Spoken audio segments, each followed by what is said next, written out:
Welcome to Grand Prix, your go-to channel for the fastest updates in Formula One. We've got 3 hot stories for you, so make sure to subscribe and hit the notification bell to stay ahead of the pack. Let's get started. Let's talk about one of the most talked about controversies of the new Formula One season. A controversy that actually dates back to last year: flexible rear wings. The FIA has made it clear, last season and again this year, that any excessive flexing of rear wings, particularly those that could mimic a drag reduction system, DRS, will not be tolerated. This time, McLaren has found itself in the spotlight. It all started when Red Bull publicly accused McLaren of running a rear wing that flexes too much at high speeds, potentially offering a significant aerodynamic advantage. According to Red Bull, the McLaren rear wing creates a micro-DRS effect. A tiny gap opens between the wing elements during high-speed straights, improving top speed and reducing drag. Such behavior is explicitly prohibited under FIA technical regulations.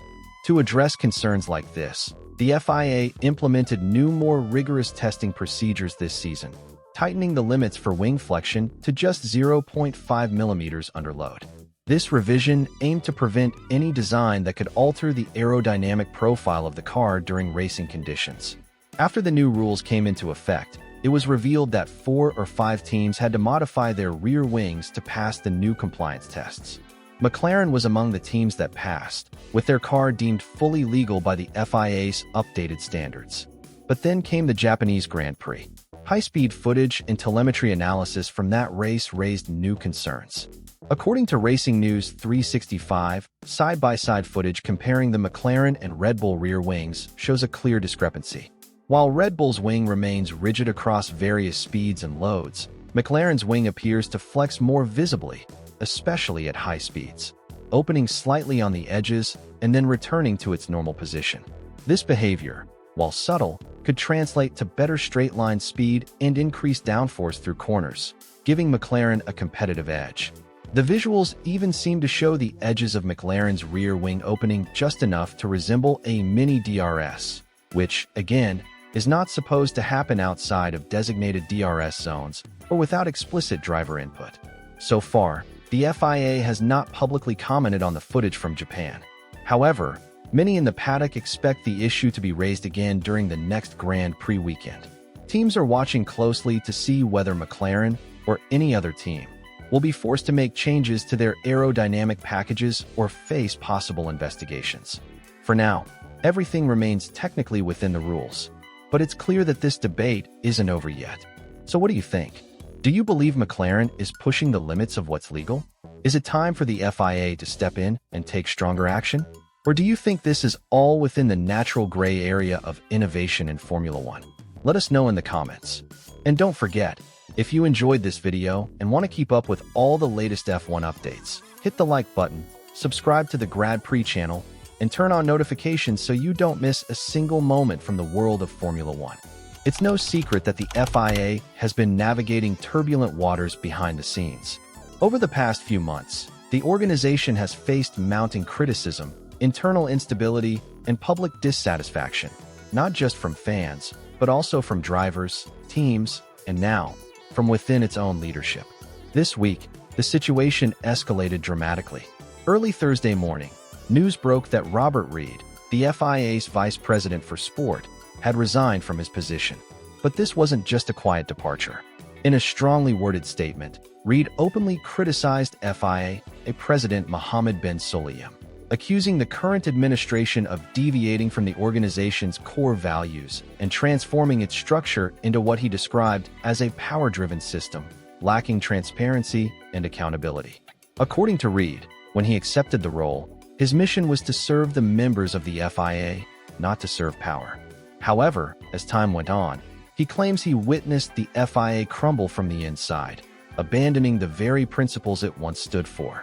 He expressed concern that key decisions were being made behind closed doors, without proper consultation, transparency, or adherence to the procedures and structures that were carefully built to guide the sport fairly.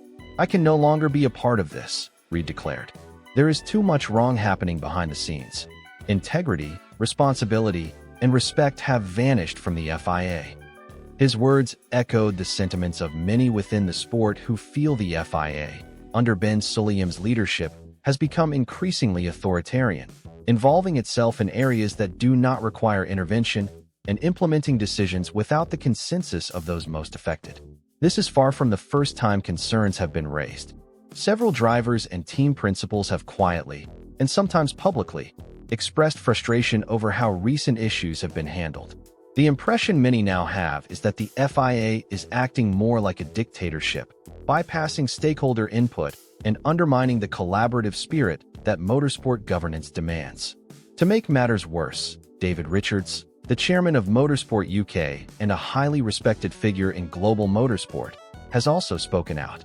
He warned that the FIA's centralized control could threaten the future of FIA-supported races in the UK, especially if the current trajectory continues.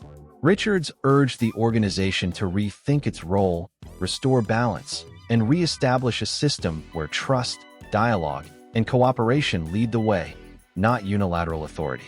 These developments come at a time when Formula One is experiencing incredible global popularity. The stakes have never been higher, and yet, the internal fractures within the FIA are becoming harder to ignore.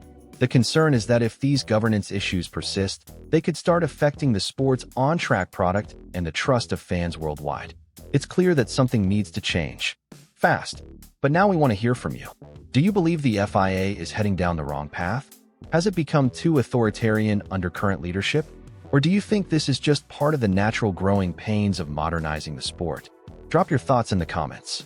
And don't forget to like this video, subscribe to Grand Prix, and turn on notifications to stay updated with all the latest, not just on the track, but in the rooms where the biggest decisions are being made. We're in the middle of a very busy race weekend in Formula One, not just on track, but also behind the scenes. Alongside the usual free practice sessions, a crucial meeting took place on Friday, gathering all F1 teams and engine manufacturers to discuss what could be a seismic shift in the sport's future: the possible return of naturally aspirated V10 engines as early as 2029. Before diving into the details, make sure to subscribe to Grand Prix and join the community of 100,000 F1 fans who live and breathe this sport every day, debating, supporting their favorite drivers, and following every twist and turn of the season. Now let's break down what happened. Multiple reliable sources confirmed that this Friday, just before FP1, a closed-door meeting was held involving the FIA, Formula One management, and all current and future power unit suppliers.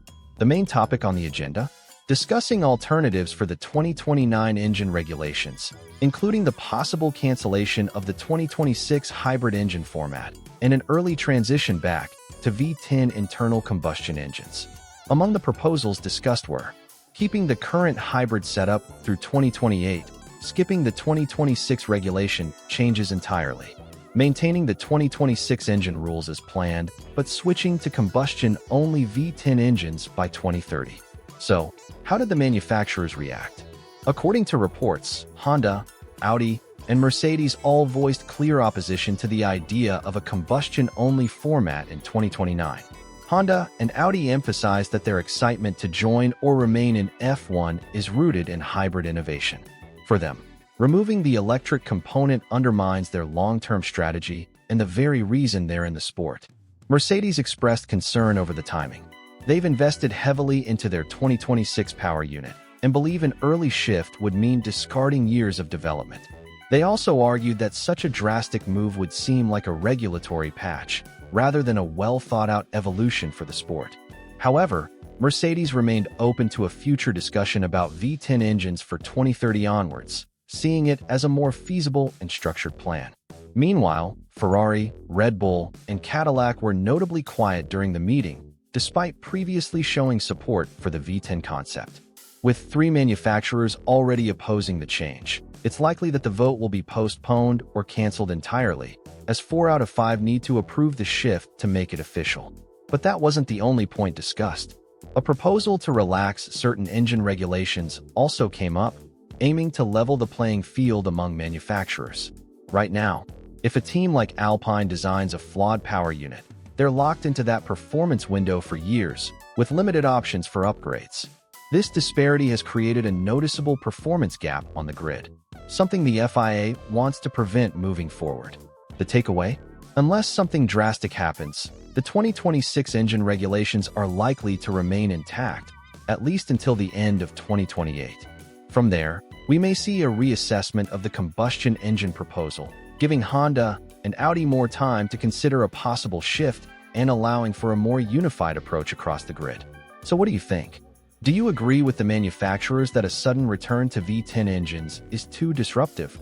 Or do you believe it's the right direction to revive the sport's DNA and bring back the thrilling sound and power of classic Formula One? Let us know in the comments. And if you enjoyed this breakdown, be sure to like the video, subscribe to Grand Prix, and turn on notifications to stay ahead of all the action, on and off the track.